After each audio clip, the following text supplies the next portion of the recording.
దేవుడు. అయితే మనిషికి ప్రతి విషయాన్ని ఆది నుంచి కూడా చెప్పుకుంటూనే వస్తున్నాడు ఆయన. ఉదాహరణకి ఆదికాండంలో మనం 2వ అధ్యాయం 17వ వచనంలో చూస్తాం.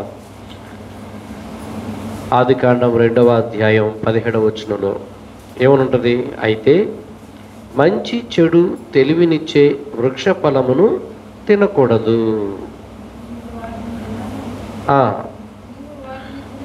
నువ్వు అలాగాని చేస్తే తింటే నీకు మంచి జరగదు, దాని ప్రతిఫలం నీకు వస్తుంది, దాని కీడు నువ్వు పొందుకుంటావు.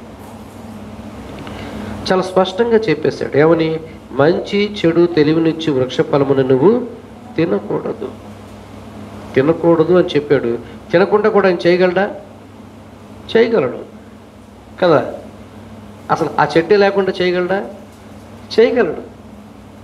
అసలు అటువైపుకి వీళ్ళు వెళ్ళకుండా కట్టేయగలడా? కట్టేయగలడు. అసలు వీళ్ళ కంటి కనబడకుండా దాన్ని మరుగు చేయగలడా? చేసేయగలడు. ఆ తోటలో అది కూడా ఆయనే పెట్టాడు.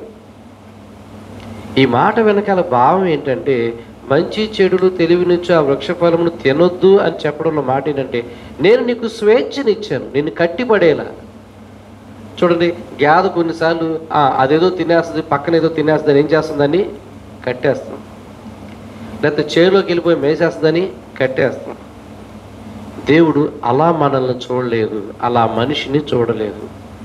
ఆయన మనిషికి స్వేచ్ఛనిచ్చాడు. చెప్తున్నాడు, ఇదిగో నాయన, ఇదిగో నువ్వు ఆ పండుని తినొద్దు, తింటే నీకు మంచిది కాదు, నీకు మంచి జరగదు. తినొద్దు అన్నాడు.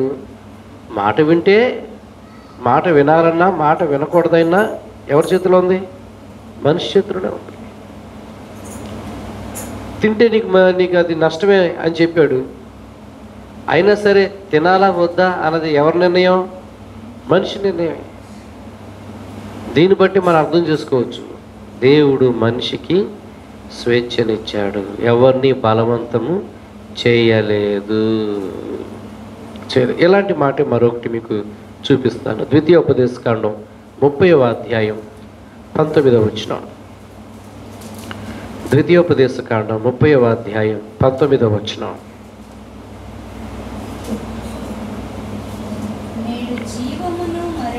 నేడు జీవమును మరణమును, ఆశీర్వాదమును శాపమును నేను మీ ఎదుటే ఉంచి భూమి ఆకాశములను మీ మీద సాక్షులుగా పిలుచుచున్నాను అన్నాడు.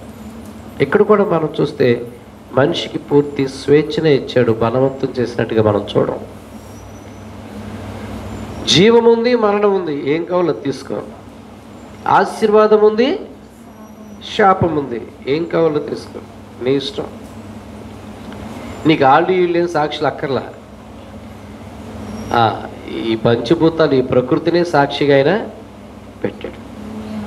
నీ ముందే ఉన్నాయి, నీకేం కావాలంటే అది తీసుకో. కాబట్టి మనిషికి ఏదైనా తీసుకునే స్వేచ్ఛ ఉంది కదా. మంచి చేసే స్వేచ్ఛ ఉంది, చెడు చేసే స్వేచ్ఛ ఇచ్చేసాడు. అంతే, దేవుడు ఇచ్చేసాడు. నువ్వేం చేస్తావో చేసుకో. మంచి చేసావనుకో నీకు మంచి జీవితం ఉంది, చెడు చేసావనుకో దాని యొక్క ప్రతిఫలం కూడా నువ్వు అనుభవించాలి. తప్పించుకునేదానికి అసలు అవకాశమే లేదు. ఎందుకని? సాక్షిగా ఏముంచాను? భూమి ఆకాశములను సాక్ష్యముగా ఉంచాడు. కాబట్టి కొన్నిసార్లు చెడు చేస్తున్నప్పుడు ఎవరికి తెలియదులే, దేవుడికి తెలియదులే, లేకపోతే మనుషులు ఎవరికి తెలియదులే అనుకోవచ్చు. నా గురించి ఎవరు చెప్తారు, ఎవరికి తెలుస్తుంది, సాక్ష్యం లేదు అని అనుకోవచ్చు. కానీ ఏముందంట, దేవుడు దేన్ని పెట్టాడు? భూమిని ఆకాశాన్ని సాక్ష్యంగా పెట్టాడు. మనిషిని చేసిన దేవుడు మనిషిని కీలుబొమ్మలాగా తన చేతిలో పెట్టుకోలేదు, కానీ మనిషికి స్వేచ్ఛనిచ్చాడు. నువ్వు మంచిగా బతకాలనుకుంటే మంచిగా బతుకు, చెడుగా బతకాలనుకుంటే చెడుగా బతుకు. మంచిగా బ్రతికితే నీకు మంచి ఫలం ఉంది, చెడుగా బ్రతికితే దానికి తగిన ఫలం కూడా ఉంటుంది. కాబట్టి దేవుడు ఎప్పుడు ఎవరిని బలవంతం చేయడు. బలవంతంగా ఆయన పిలిచేవాడు కాదు. ఎక్కడన్నా మరి ఎప్పుడైనా ఎవరైనా బలవంతంగా మీరు దేవుడిని నమ్ముకోండి, దేవుళ్ళు రండి, బలవంతంగా ఏమైనా ఒత్తిడి చేస్తున్నారేమో నాకు తెలియదు, కానీ నాకైతే తెలియదు. ఎక్కడైనా అలా ఒత్తిడి చేసి ఒకవేళ అలా చేస్తే అది కరెక్ట్ కాదు, అది సరైనది కాదు. ఎందుకు తెలుసా? దేవుడే మనిషికి స్వేచ్ఛనిచ్చాడు. ఆయన దగ్గరికి రావాలన్నా ఎలా రావాలని కోరుకున్నాడంటే నిండు మనసుతో, పూర్ణ హృదయంతో, ప్రేమతో ఇష్టపడి రావాలి, ఇష్టపడి రావాలి. చూడండి, మీకు ఒక సందర్భాన్ని గుర్తు చేస్తాను. యెహోషువ గ్రంథం 24వ అధ్యాయం 15వ వచనం. యెహోషువ గ్రంథం 24వ అధ్యాయం 15వ వచనం.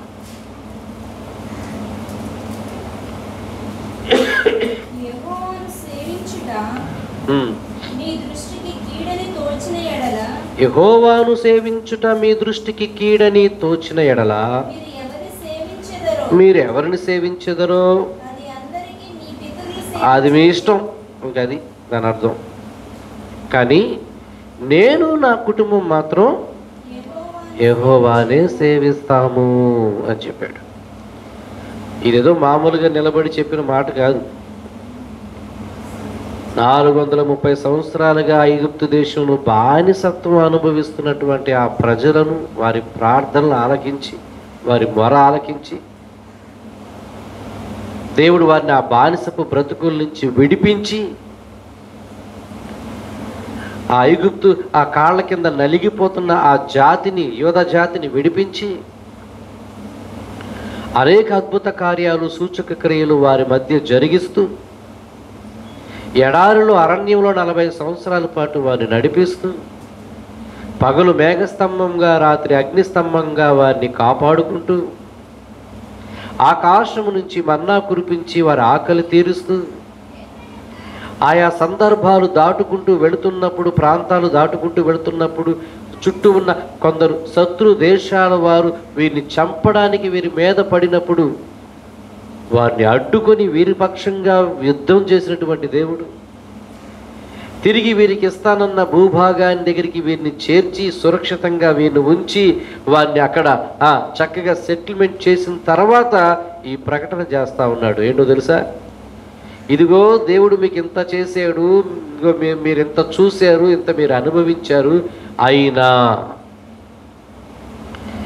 మీకు ఒక స్వేచ్ఛను దేవుడు ఇస్తున్నాడు, ఒక మంచి నిర్ణయం తీసుకునే అవకాశం మీకు ఇస్తున్నాడు.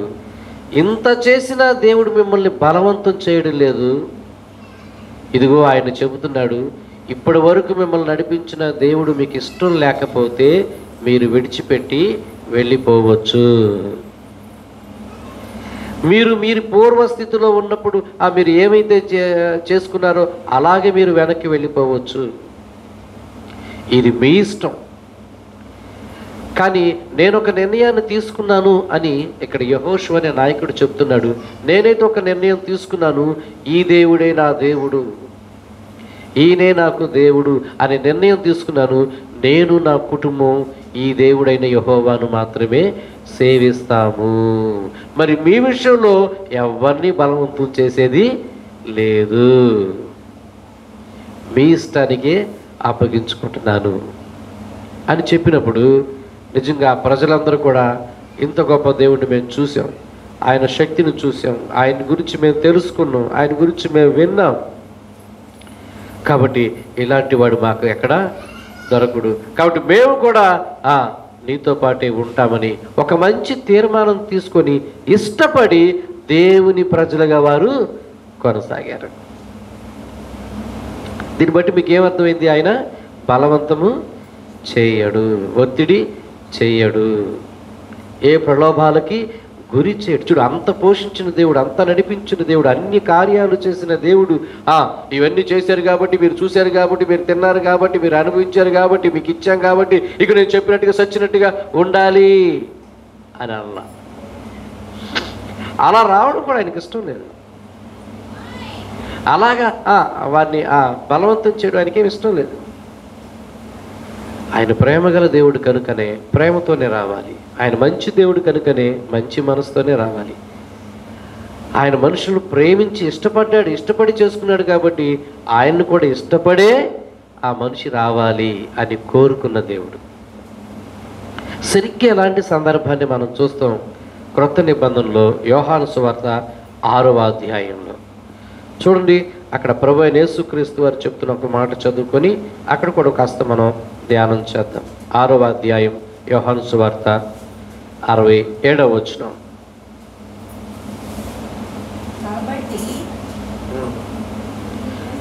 కాబట్టి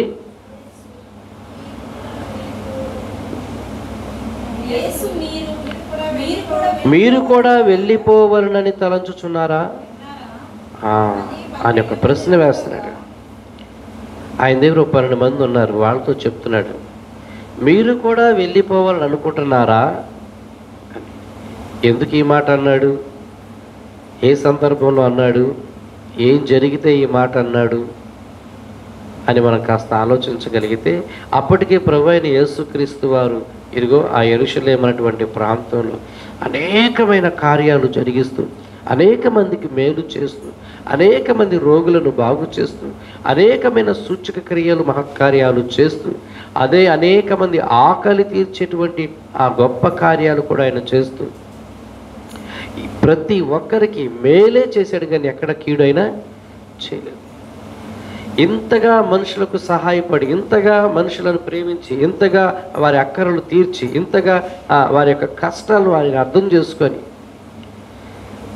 వారికి తోడ్పడి, వారికి సహాయపడి, వారిని బాగు చేసిన ఆ దేవుని గూర్చినటువంటి, యేసయ్యను గూర్చినటువంటి విషయాలు అందరూ తెలుసుకొని చాలామంది ఆయన దగ్గరికి వచ్చారు.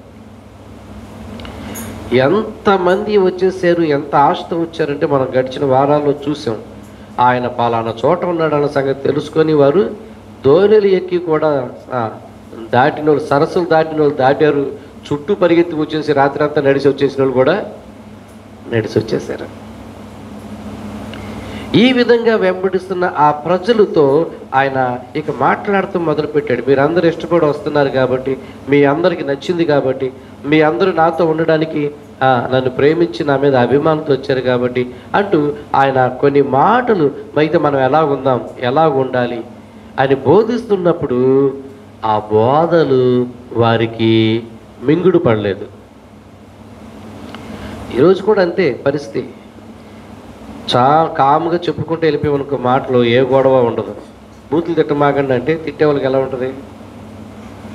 ఇది ఒక్కటే నచ్చలేదు ఆయన అంటారు. తాగే వాళ్ళకైతే తాగకూడదయ్యా అంటే ఎలా ఉంటుంది?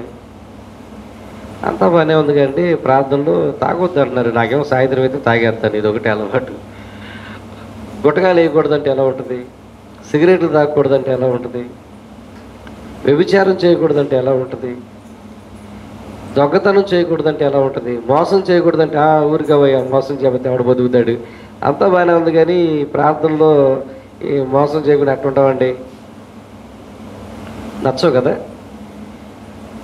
బలహీనులకి ఈ మాటలు నచ్చవు, పాపంలో ఉన్న వారికి ఈ మాటలు నచ్చవు. యేసు ప్రభు బోధలు రాను రాను ఆయన తమతో ఉన్నారు కదా, తన దగ్గరికి వచ్చారు కదా అని ఆయన ఈ మంచి మాటలు చెప్పి, ఈ మంచి మాటలా చెడ్డ మాటలా? మంచి మాటలే. ఈ మంచి మాటలు చెప్తుంటే మింగుడు పడలేదు వాళ్ళకి. చూడండి, అందుకే వాళ్ళు 60 వచనం చదవండి. అక్కడ ఏమంటున్నారు?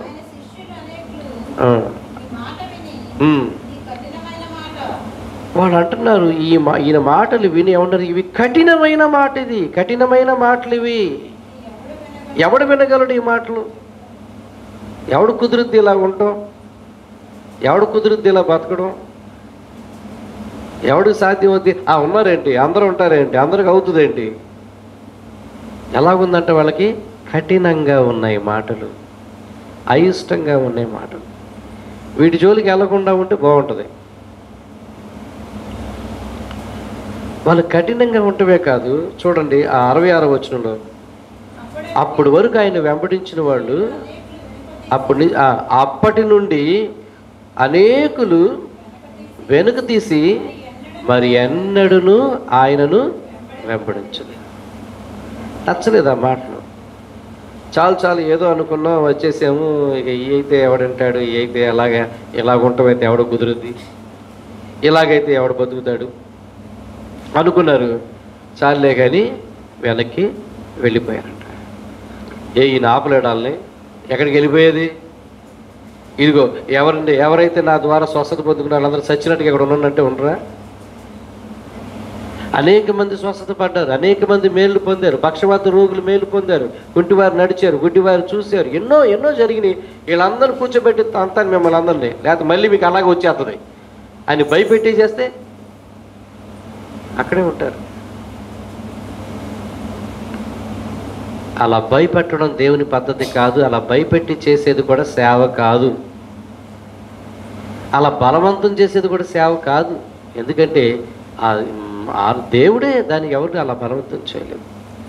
అలాగ వాళ్ళందరూ అప్పటి వరకు తిన్నారు, అప్పటి వరకు ఉన్నారు, అప్పటి వరకు ఆయన కార్యాలు చూశారు, వాటిని అనుభవించారు.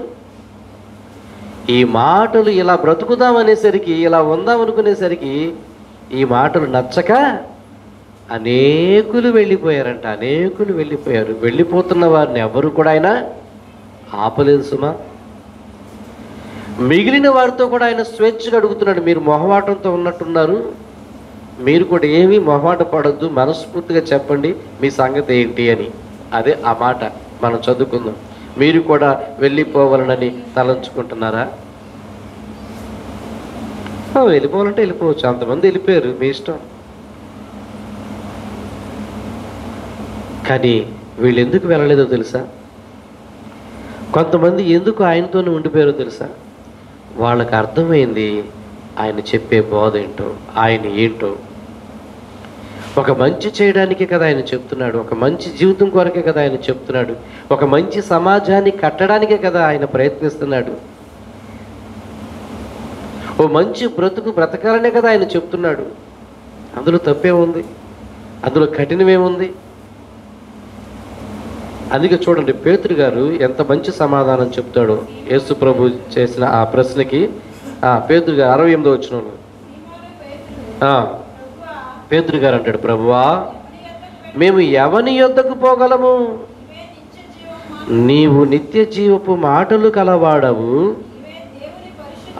నువ్వు పరిశుద్ధుడవు, మేము విశ్వసించి ఎరిగి ఉన్నామనిది. మేము ఎక్కడికి వెళ్ళమయ్యా? మేము ఎవరి దగ్గరికి వెళ్తామయ్యా? నువ్వు నిత్య జీవపు మాటలు గలవాడు, నీ మాటల్లో జీవం ఉంది, నీ మాటలో సత్యం ఉంది, నువ్వు చెప్పేది నిజమే. మంచి మనిషి ఇలాగే బ్రతకాలి. దేవుడు కోరుకుంది అంతే. దేవుడు మనిషిని చేసింది కూడా అందుకే. మనిషి మానవత్వంతో బ్రతకాలి, మంచిగా బ్రతకాలి, పరిశుద్ధంగా బ్రతకాలి, నీతిగా బ్రతకాలి. అందుకే మనిషిని చేశాడు. కానీ స్వేచ్ఛనిచ్చిన కారణాన్ని బట్టి ఈ మనిషి ఏం చేశాడు? ఏం బతుకుతావులే, నీతిగా ఎట్టగైతే ఎట్ట బాగుపడతావులని అడ్డగోలుకి వెళ్ళిపోయాడు.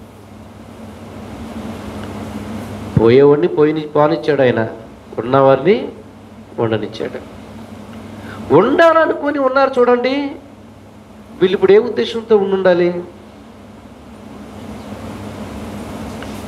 యేసయ్య కోరుకున్నట్టుగా ఇష్టపడి ఉండాలి, అంతే కదా. మేము ఎక్కడి దగ్గరికి వెళ్తాం? ఎక్కడికి వెళ్ళలేమయ్యా, నువ్వు నిత్య జీవపు మాటలు కలవాడవు, నువ్వు పరిశుద్ధుడవు, మేము విశ్వసించి గ్రహించాము అన్నారు. మరి గ్రహించిన వారు ఏం కోరుకున్నట్టు అంటే, యేసయ్య స్థాపించారనుకున్న, యేసయ్య ఊహించిన, యేసయ్య అనుకున్న జీవితాన్ని జీవించడానికి ఇష్టపడిన వారు.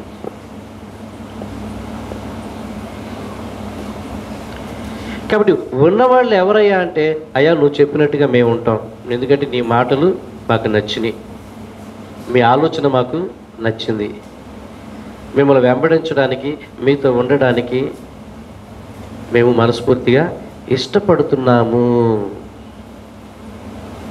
అని అంగీకరించిన వారు ఆయన దగ్గరికి వచ్చి ఆయనతో ఉన్నారు. ఇప్పుడు ఉన్న వాళ్ళు ఎలా ఉండాలి? ఆయన చెప్పినట్టుగా ఉండాలి, అంతేనా మరి? ఎందుకంటే ఆయన మనకి మార్గాన్ని నేర్పే దేవుడిగా ఉన్నాడు. మనం ఎలా జీవించాలో ఆయన మనకు చెప్తున్నాడు, మనం ఎలా బ్రతకాలో ఆయన మనకి నేర్పిస్తూ ఉన్నాడు. కాబట్టి ఉండాలనుకున్న వాళ్ళు ఎలా ఉండాలి? ఆయన చెప్పినట్టుగా ఉండాలి. దేవుడు మంచి సమాజాన్ని, యేసుప్రభు వారు మంచి సమాజాన్ని స్థాపించాలి అని ఆయన కోరిక. మంచి సమాజాన్ని చూడాలి ఆయన కోరిక. మనుషుల్లో మంచితనం సంపూర్ణంగా చూడాలి, అది ఆయన కోరిక. పరిశుద్ధమైన జీవితం మనుషులు జీవించాలి, అది ఆయన కోరిక. అందుకే పలు సందర్భాల్లో మనం చూస్తాం, నేను పరిశుద్ధుడను కనుక మీరును పరిశుద్ధులై ఉండుడి. ఆయన కోరిక. చెడిపోకూడదు, నష్టపోకూడదు ఏ మనిషి, అది ఆయన కోరిక. ఏ ఒక్క ఆత్మ నశించిపోకూడదు, అది ఆయన కోరిక. అందరూ అంతటా మారు మనసు పొందాలి, ఇది ఆయన కోరిక. ఏ మనిషి మరొక మనిషికి కీడు చేయకూడదు, అది ఆయన కోరిక. నిన్ను వల్ల నీ పొరుగు వారిని ప్రేమించాలి, అది ఆయన కోరిక. ఈ బోధ నచ్చి ఈ బోధలో ఉండాలి అనుకున్న వారు యేసు ప్రభుతో ఉన్నారు. మిగిలిన వాళ్ళందరూ ఏమైపోయారంట? ఎవడు వినగలడు ఈ కఠినమైన మాటలు, ఎవడి వల్ల అవుతుంది ఇలా ఉండడం అనుకుని చల్లగా అందరూ వెళ్ళిపోయారు. అయినా మనుషులకు అంత మేలు చేసిన, వారికి అంత సహాయం చేసిన ఆయన ఎవరిని బలవంతం చేయలేదు. ఉన్న వాళ్ళు కూడా చక్కగా క్లారిటీగా చెప్తున్నాడు, మొహమాటం ఏమీ లేదు.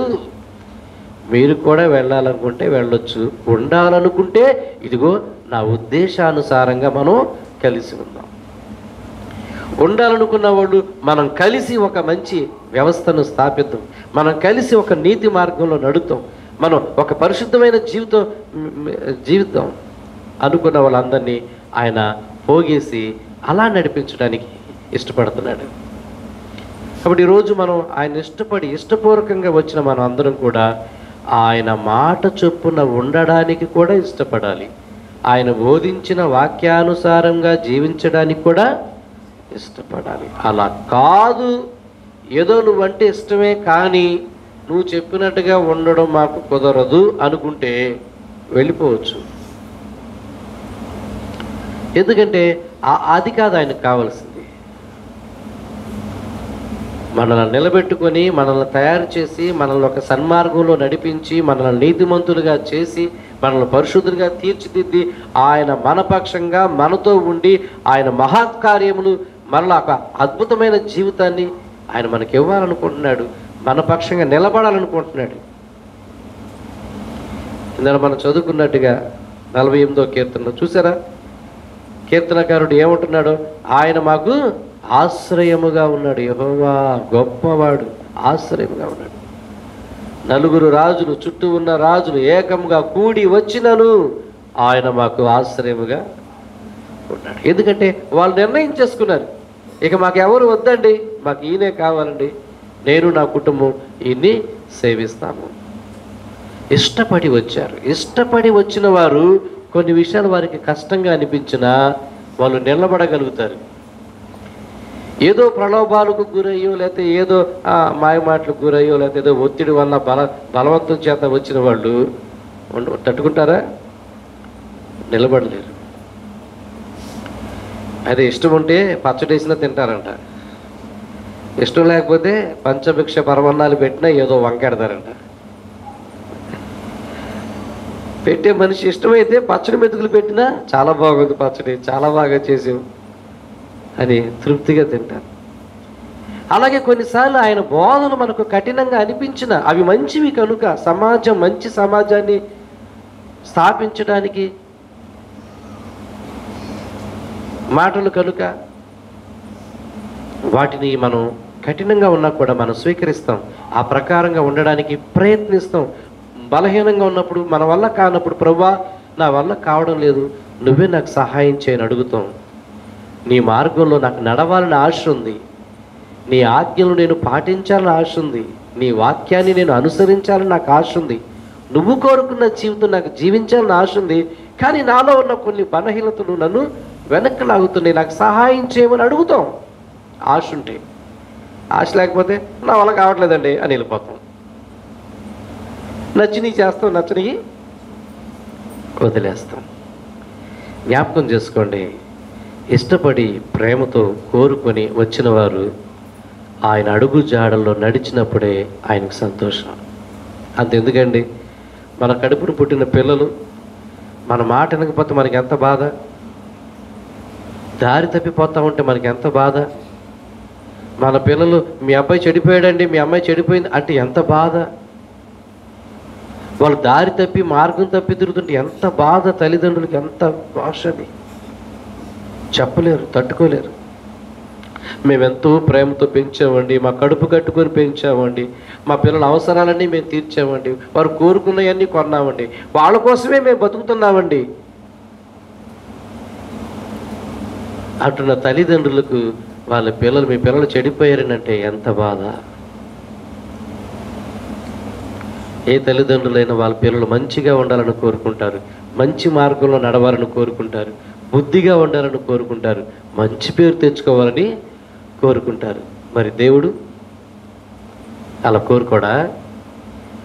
కోరుకున్నాడు కాబట్టే ఇదిగో లోకములో ఉన్న మనలను ప్రత్యేకపరచుకొని చీకటిలో ఉన్న మనలను ఆశ్చర్యకరమైన తన వెలుగులోనికి పిలుచుకున్నాడు. ఎందుకు తెలుసా? మనల్ని ప్రత్యేకపరచడానికి, ప్రత్యేకమైన జీవితాన్ని జీవించడానికి. తద్వారా ఆయన మహిమ పొందుతాడు, మన ద్వారా ఆయన గొప్ప కార్యాలు చేస్తాడు. ఇందులో మనం చదువుకున్నట్టుగా కీర్తనకారుడు ఏం చెప్తున్నాడు? ఆ పట్టణంలో ఆయన యొక్క ప్రత్యక్షత కనబడిందంట. శత్రువులకి దాడి చేయడానికి వచ్చిన వాళ్ళకి ఆ పట్టణంలో ప్రత్యక్షత, దేవుని ప్రత్యక్షత కనబడింది. అలాంటి గుంపు ఈ భూమి మీద ఆయన తయారు చేయడానికి ఇష్టపడ్డాడు. అందుకే ఈ సంఘాలు కట్టింది, అందుకే ఈ సమాజాన్ని ఈ మార్గం గుండా ఆయన నడిపించేది అందుకే. కాబట్టి కేవలం ఏదో నామకార్థంగా నమ్మేసుకున్నాం, నామకార్థంగా వచ్చేసాం, నామకార్థంగా అయిపోయింది, వాళ్ళు చెప్పారని తీసుకున్నా, వీళ్ళు చెప్పారని వచ్చాను, ఏదన్నా మంచి జరుగుద్దని వచ్చి, ఇదంతా లోకంలో జరగదంటారా? చెప్పండి. ఏ మతం చెప్తుంది చెడిపోమని? ఏ మతం చెప్పదు నాకు తెలిసి. ప్రతి మత గ్రంథాల్లో మంచే ఉంటుంది. కాకపోతే ఇక్కడ పదే పదే ఒత్తిడి చేసి ప్రభు చెబుతూ ఉంటాడు, ఏమని? మంచి మార్గంలో నడవండి, ఇలా నడవండి, అలా నడవండి అని. ప్రత్యేకమైన శ్రద్ధ తీసుకుని ఇదే పని మీద ఉంటాడు. మనల్ని నడిపించడానికే, మనల్ని బలపరచడానికే, మనల్ని పరిశుద్ధులుగా తీర్చిదిద్దడానికే, మనల్ని నీతిమంతులుగా చేయడానికే. అన్ని చోట్ల ఉంటాయి. కానీ ఇక్కడ ఏంటి ప్రత్యేకత? ఏముంది అంటే ఇష్టపడి రావాలంతే. ఈ బోధకి ఇష్టపడి రావాలి, ఈ ఆలోచనకి ఇష్టపడి రావాలి, ఈ జీవితం జీవించడానికి ఇష్టపడి రావాలి. ఇలా బ్రతుకుతే మంచిది, ఇది మంచి బ్రతుకు, ఇలా బ్రతకాలి అనుకుంటే రావాలి. అందుకే చూసారా మీరు, ఆది నుంచి కూడా దేవుడు మానవుని చేసినప్పటి నుంచి కూడా మనిషిని బలవంతం చేశాడా? చెయ్యలేదు. స్వేచ్ఛనిచ్చిన దేవుడు. ఆ స్వేచ్ఛను నువ్వు వాడుకుంటే మంచికి వాడుకుంటే మంచి, చెడుకు వాడుకుంటే చెడు. వారి క్రియలు వారి వెంటే వస్తాయి. ఒకటి మాత్రం నిజం, చేసిన ప్రతి దానికి ఎవరైనా సరే దాని ప్రతిఫలం అనుభవించాల్సింది. దేవుడు వీళ్ళని క్షమించి వాళ్ళని వదిలేస్తాడు అనుకోమాకండి, వాళ్ళని క్షమించి వీళ్ళని వదిలేస్తాడు అనుకోమాకండి. అలా అయితే ఈయన న్యాయాధిపతి అయిన దేవుడు కాకుండా పోతాడు. ఈయన న్యాయాధిపతి అయిన దేవుడు కనుక తన లేదు మన లేదు, ఎవరు తప్పు చేసినా ఆ తప్పుకు దాని యొక్క పర్యవస్థానం వారు అనుభవించాల్సింది. దేవుడేం ప్రత్యేకంగా శిక్షించడానికి ఏమి ఉండదు అక్కడ. ట్రాఫిక్ రూల్స్ లాంటిది అంతే. నువ్వు రూల్స్ దాటి వెళ్ళావంటే ఫైన్ పడుతుంది, అంటే ఫైన్ ఆటోమేటిక్గా పడిపోద్ది. ఇప్పుడంతా టెక్నాలజీ మారిపోయింది కదా, పోలీసు వాళ్ళు కూడా ఎవరు లేరు, అక్కడ సీసీ కెమెరా పెడుతున్నారు, అదే ఫోటో కొట్టేస్తుంది. ఓవర్ స్పీడ్ వెళ్ళినా కారు ఫోటో కొట్టేస్తుంది, రాంగ్ రూట్లో బైక్ వెళ్ళినా ఫోటో కొట్టేస్తుంది. కాసేపటికి ఫోన్లో మెసేజ్ వస్తుంది, నాన్న నువ్వు పక్కకి వెళ్ళావు పలానా సెంటర్లో పలానా రోడ్లో, ఇదిగో 150 రూపాయలు ఈ సేవకి వెళ్ళి కట్టుంటుంది. అంతే. నువ్వు కరెక్ట్గా వెళ్ళాలనుకుంటావా, కరెక్ట్గా వెళ్ళు, ఫైన్ పడదు. నా ఇష్టం వచ్చినట్టుగా వెళ్తాననుకుంటావా, తర్వాత అయినా ఫైన్ కట్టవలసింది. ఒకసారి తప్పించుకున్నా, రెండోసారి తప్పించుకున్నా, మూడోసారి బండి దొరికితే సీల్ చేసేస్తాడు నువ్వు కానీ ఫైన్ కట్టకపోతే. అంత పెద్ద చట్టం ఉంది. చట్టమే నిన్ను శిక్షిస్తుంది. ఇక దాన్ని దేవుడు శిక్షించక్కర్లా. మనిషి ఏది విత్తుతాడో అదే కోసుకుంటాడు. కాబట్టి ఆయన ఈ కోరుకునేది ఏంటంటే ఇష్టపడి రావాలి, ప్రేమపూర్వకంగా రావాలి, అలాంటి వారితో ఒక మంచి సమాజాన్ని స్థాపించాలి, ఒక మంచి వ్యవస్థను స్థాపించాలి. తద్వారా మనిషి గౌరవించుకుంటాడు, మానవత్వపు విలువలు మనిషిలో నిలిచి ఉంటాయి, మనిషి ప్రేమించుకోవాలి. ఇది ఆయన యొక్క మోటో. అందుకే ప్రపంచంలో అందరికీ నచ్చిన మాట ఇదే. యేసు ప్రభు బోధలు ఏంటో తెలుసా? నిన్ను వలె నీ పొరుగు వారిని ప్రేమించు. ఈ మాట అందరికీ నచ్చుతుంది. ఆ మాట చాలా ఇష్టం అండి మాకు. అలాంటి మాట మేము ఎక్కడ వినలేదు. ఆ పొరుగు వారిని ప్రేమించే వ్యవస్థే అలా నేర్పడానికే, ఆ గుణ లక్షణాలను మనకి అవ్వడానికే ఈ మార్గంలోకి రావాలి. దీన్ని మత మార్పుడు అనుకుంటే అది మనం చేసేదేం లేదు. ఇది ఒక మంచి మార్గం. ఈ మార్గంలో ఉన్న దేవుడు బలవంతం చేసేవాడు కాదు అని అర్థం చేసుకోగలిగితే అంతకన్నా ఇంకోట్లేదు. మనిషికి స్వేచ్ఛనిచ్చాడు దేవుడు. ఈ స్వేచ్ఛని మనం వినియోగించుకోవాలి. పరిస్థితులు ఏం బాగోలేదు. బైబిల్ చెప్తా ఉంది, రాకడ దినాలకు దగ్గరగా ఉన్నాం. ఇదిగో ఈ ప్రభు మరలా రాబోతున్నాడు, యేసు ప్రభు. ఆ రోజు మొత్తం లోకానికి తీర్పు జరుగుద్ది. ఫైనల్గా జడ్జిమెంట్ జరుగుద్ది. ఆ రోజు ఒక తీర్మానం ఒక తీర్పు జరిగిపోతుంది.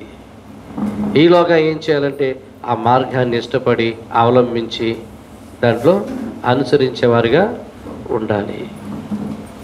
ఎటు చూసినా యుద్ధాలు, భయంకరమైనటువంటి పరిస్థితులు మనం చూస్తూ ఉన్నాం. చుట్టూ ఎంత భీకరంగా ఉన్నాయో ఏమండి. టెన్షన్ మొదలైపోయింది. ఇది 3వ ప్రపంచ యుద్ధానికి వెళ్ళిపోద్దేమో అన్నంత గాబరాగా ఉన్నారు. మనం మాత్రం కాస్త ఎండ తగ్గిందని బాగుందాం,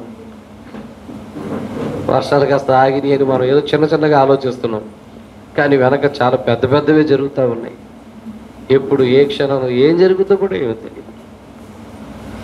ఈ చిన్న జీవితంలో దేవుడు కోరుకునేది ఏంటంటే ఒక మంచి జీవితం జీవించడానికి ఆయన ఈ భూమి మీద ఈ మార్గాన్ని స్థాపించాడు.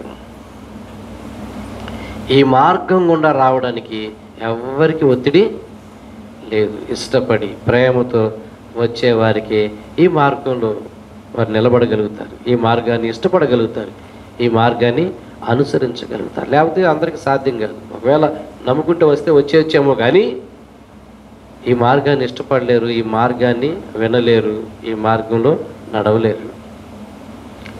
కానీ ఆయన నడవాలి, వినాలి, ఇష్టపడి రమ్మని చెప్తా ఉన్నాడు. మనిషినికి దేవుడు స్వేచ్ఛనిచ్చాడు. ఈ స్వేచ్ఛను ఎవరైనా లేకపోతే ఆయన స్వేచ్ఛనిస్తే ఎవరైనా దాన్ని కాదని ఇంకొక రకంగా ప్రలోభ పెడితే అది సరైనటువంటి విధానం, దేవుని విధానం కాదు. కాబట్టి ఈరోజు మనం ఈ చక్కటి మాటల చేత మనం ఆదరించబడుతూ ఉండాలి. ఇష్టపడి వచ్చిన మనకి ఆయన ఇచ్చే సూచనలు ఒకటి నేను ఈరోజు మీకు చెప్తాను. ఈ వారం తప్పకుండా మనం ఆయన ఇష్టపడి ఆయన నమ్ముకుని అయితే ఆయన ఇష్టపడి మనం వచ్చిన వాళ్ళం తప్పకుండా మనం నేర్చుకుని తీరాలి అని చెప్పాడు కదా. ఉన్నవాళ్ళు నేర్చుకోవాలి, వెళ్ళిపోవాలనుకున్నా వెళ్ళిపోవచ్చు. చాలామంది ఈ మాటలు కఠినమైనవి అని వెళ్ళిపోయారు. సరే మీరేం మీ సంగతి ఏంటయ్యా అంటే మేము వెళ్ళమయ్యా అన్నారు. మరి ఉంటే నేర్చుకోవాలి, మరి ఉంటే మరి అలా ఉండాలి. మరి నేను నేర్పుతాను, మిమ్మల్ని అలా నడిపిస్తాను, మిమ్మల్ని బలపరుస్తాను, మీరు ఇష్టపడ్డారు కాబట్టి. ఇది ఆయన పద్ధతి. చూడండి, ఒక మాట ఎంత స్పష్టంగా ఉంటుందంటే మత్తయి సువార్త 28వ అధ్యాయం 20వ వచనం. మత్తయి సువార్త 28వ అధ్యాయం 20వ వచనం.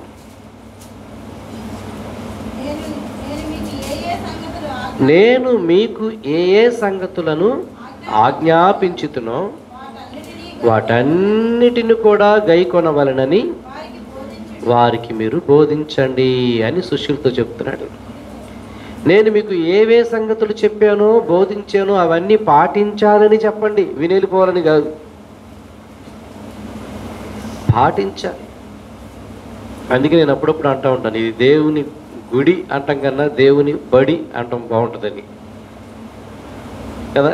మంచి టీచర్ ఏం చేస్తుంది, పిల్లలందరూ కూడా రాస్తున్నారా హోంవర్క్ లేదా అని చూస్తుంది, అందరూ సరిగ్గా అర్థమైందా లేదా అని ఆరా తీసుకుంటుంది, సరిగ్గా అందరూ వింటున్నారా లేదా అని గమనిస్తుంది, ఆ ప్రకారంగా అందరూ చదువుతున్నారా లేదా అని చూస్తుంది. మంచి టీచర్.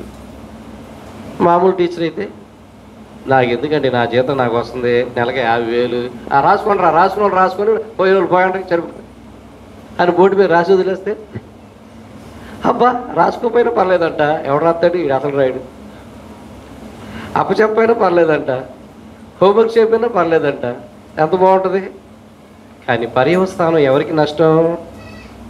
మనకి నష్టం. అలా కూడా కాకుండా ఆయన ఏం చెప్తున్నాడంటే, నేను అలా టీచర్ని కూడా కాదు, ప్రతి ఒక్కరూ నేర్చుకోవాలి, ప్రతి ఒక్కరూ నేర్చుకోవాలి, ప్రతి ఒక్కరూ వినాలి అని ఇష్టపడుతున్న దేవుడు. సో కాబట్టి మనం ఇలా కలుసుకుంటున్నప్పుడు, దేవుని వాక్యాన్ని మనం చదువుతున్నప్పుడు, ధ్యానిస్తున్నప్పుడు నేర్చుకునే మనసు కలిగి మనం ఉండాలి. ఆ విషయాలు మనం అవలంబించడానికి ప్రయత్నం చేయాలి కదా. అందుకే అంటున్నాడు, మళ్ళీ ఒకసారి చదువు మా మాట. నేను మీకు ఏ సంగతులు ఆజ్ఞాపించుతునో వాటన్నిటిని కూడా గైకొనవలనని వారికి బోధించండి అని. వినడమే కాదు, మీరు అంగీకరించాలి, ఈ మాటలు అంగీకరించాలి, స్వీకరించాలి, ఈ మాటలు మీరు పరిగణలోకి తీసుకోవాలి. అలాంటి మాటల్లో ఒక మాట మనం చూద్దాం. ఎఫెసీయులకు రాసిన పత్రిక 5వ అధ్యాయం 21వ వచనం. ఎఫెసీయులకు రాసిన పత్రిక 5వ అధ్యాయం 21వ వచనం. ఒకనికొకడు లోబడి ఉండండి, క్రీస్తునందలి భయముతో ఒకనికొకడు లోబడి ఉండండి. ఇది ఆయన చెప్తున్న ఒక మాట. మొట్టమొదటి ఏంటట? లోబడాలి. నేర్చుకోవడానికి కావలసిన మొట్టమొదటి గుణం ఏంటి? అది అందరూ బోర్డు వైపు చూడండి అని టీచర్ చెప్పంగానే ఏం చేయాలి? ఆ మాటకి లోబడి చూడాలి. మేము చూడమండి, మీరు చెప్పుకోండి, మీ జీతం ఎత్తున్నారుగా తీసుకోండి, మమ్మల్ని ఎందుకు ఇబ్బంది పెద్ద వచ్చాం కదా అటెండెన్స్ వేసుకోండి, నేను చదివితే నీకేంటి, చదవకపోతే నీకేంటి, నీకేంటి నష్టం నేను రాయిపోతే? అది నేర్చుకునేవాడు పద్ధతి కాదు. నేర్చుకునేవాడు టీచర్కి నేర్పే వాళ్ళకి లోబడాలి. మన అందరికీ టీచర్ ఎవరు? దేవుడే. నేను కూడా కాదు, ఆయన కూడా నాకు చెప్పి మీకు చెప్తున్నాడు అంతే. మనందరికీ సద్గురువు దేవుడే. యేసుప్రభువే సద్గురువు, ఆయనే మార్గం, ఆయనే బోధకుడు, ఆయనే గురువు. అందుకే చెప్పాడు, మీరు ఎవరు గురువు అని పిలుచుకోమాకండి, మీ గురువు ఒక్కడే, మీ బోధకుడు ఒక్కడే. ఆయన మాటలే చెప్తున్నాం అంతే. ఆయన మాటలే మనం కలిసి ధ్యానిస్తున్నాం, ఆయన మాటలే మనం కలిసి నేర్చుకుంటున్నాం, ఆయన మాటలే మనం కలిసి వింటున్నాం. నేనైనా మీరైనా ఒక అడుగు రాత్రి నేను ఒక 2-3 రోజులు చూసుకుంటున్నాను, మీకు చెప్తున్నాను, మళ్ళీ మీతో కలిసి నేను కూడా వింటున్నాను. కాబట్టి మొదటి లక్షణం ఏంటి? లోబడాలి. ఇది చాలు. ఈ లోబడటం అనేది ఇక్కడ నేర్చుకొని, ఇక్కడ విని, ఇంటికి వెళ్ళిన తర్వాత ప్రాక్టీస్ చేయాలి. భర్త భార్యకు లోబడాలి, భార్య భర్తకు లోబడాలి, పిల్లలు తల్లిదండ్రులకి చెప్పరే, ఇష్టం లేదా? చెప్పట్లేదు, పిల్లలు చెప్పట్లే, ఆడుకొని ఎవరంటే మమ్మల్ని అని కంప్లైంట్లు చేస్తారు. లోబడాలి అంతే. నువ్వు లోబడతమే నీ మొదటి, నువ్వు నేర్చుకునే దానికి మొదటి గుర్తు అదే. కాబట్టి దేవుడు కోరుకుంటున్నాడు, లోబడే మనస్సు నీకుంటే నువ్వు చాలా విషయాలు నేర్చుకుంటావు, చాలా విషయాలు నువ్వు అనుభవం తెచ్చుకుంటావు, చాలా విషయాలు నువ్వు సాధిస్తావు, చాలా విషయాలు నువ్వు గెలుస్తావు. లోబడకపోతే ఆయనకు ఒక బాధ కూడా ఉంది.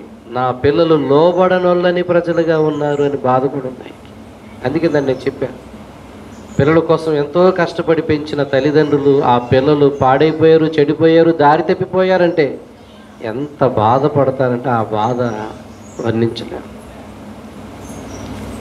అలాగే దేవుడు కూడా తన పిల్లలు, ఇష్టపడి వచ్చిన పిల్లలు, ఇష్టపడి మేము ఉంటామండి, మీరు చెప్పినట్టుగా ఉంటామండి, మేము నేర్చుకుంటామండి, మీరు కోరుకున్న జీవితం జీవిస్తామండి, మమ్మల్ని మీరే నడిపించండి అని వచ్చిన పిల్లలు తప్పిపోతే ఆయనకు బాధే. అలా తప్పిపోవడం, ఇలాగ ఉండడం, అలాగ ఉండడం కంటే స్వేచ్ఛనిచ్చాడు ఆయన. ఏంటి? మీ ఇష్టం, ఉండాలంటే ఉండండి. వాళ్ళందరూ వెళ్ళిపోయారు, నా మాటలు నచ్చలేదని కఠినమైన వెళ్ళిపోయారు. మీరు కూడా ఉంటారా, వెళ్ళిపోతారా అని అడిగాడు. మేలు చేసినంత మాత్రం నువ్వు బలవంతంగా ఉండాల్సిన అవసరం లేదు. ఆయన నీ జీవితంలో ఒక కార్యం, స్వస్థత చేసినంత మాత్రం నువ్వు బలవంతంగా ఉండాల్సిన అవసరం లేదు. ఆయన దేవుడు, అందరికీ మంచి చేస్తాడు. నీకే చేస్తాను, ఇంకొకరు చేయనని అనడానికి ఏం లేదు. ఆయన వర్షాన్ని, వానని, ఎండని అందరి ఎడలో కురిపిస్తున్నాడు. అందరి పంటలు పండిస్తున్నాడు. అందరికీ గాలినిచ్చాడు, అందరికీ సూర్యునిచ్చాడు, అందరికీ చంద్రునిచ్చాడు. ఈ ప్రకృతిని అందరికీ ఇచ్చాడు. ఆయన అందరికీ మేలు చేస్తాడు. అడిగిన వాళ్ళందరూ మేలు పొందుతారు. ఎన్ని మేలు పొందారు! ఎంత ఆయన కార్యాలు చూశారు. ఆయన 5,000 మందికి ఆహారం పెట్టి ఎంతమంది భోజనం చేశారు. అయినా సరే నువ్వేం బలవంతంగా ఉండక్కర్లా. ఇలా ఉండడానికి ఇష్టపడితే, ఈ మాటలకు నువ్వు ఇష్టపడితే, అలా జీవించడానికి ఇష్టపడితే, ఈ నూతనమైన జీవితం కావాలని ఇష్టపడితే రండి, మీకు నేను నేర్పిస్తాను. మీరు నేర్చుకున్న ప్రకారంగా ఉండాలి. ఇది మంచి సమాజాన్ని స్థాపించడమే ఆయన కర్తవ్యం. సో ఇది మనం మనసులో పెట్టుకోవాలి. దీని ప్రకారంగా మనం ఎప్పుడు మందిరానికి వచ్చినా, ఎప్పుడు మనం ప్రార్థనలో కూడుకున్నా, ప్రభు మనకి నేర్పించేది ఎందుకంటే వినిపోవడానికి కాదు, ఆ ప్రకారంగా జీవించడానికి అన్న సత్యాలు మనం గ్రహించి ప్రభు కోరుకున్న జీవితం మనం జీవిద్దాం. ఎందుకంటే మనం ఇష్టపడి వచ్చాం కాబట్టి, ఇష్టపడి ఆయన నమ్ముకున్నాం కాబట్టి, ఇష్టపడి ఆయన్ని దేవుడిగా మనం అంగీకరించాం కాబట్టి, ఆయన మాట ప్రకారంగా ఉన్నప్పుడే ఆయనకు కూడా సంతోషం, మనకు కూడా గౌరవం. కాబట్టి ఆ దిశగా మన ఆధ్యాత్మికమైన జీవితాలు ముందుకు కొనసాగడానికి దేవుడే మనల్ని ఇంకా బలపరిచి, పరిశుద్ధపరిచి, నేర్పించి మనల్ని నడిపించునుగాక. ఆమేన్. ప్రార్థన చేద్దాం. ఎవరైనా ఒకరు చిన్న ప్రార్థన చేయండి.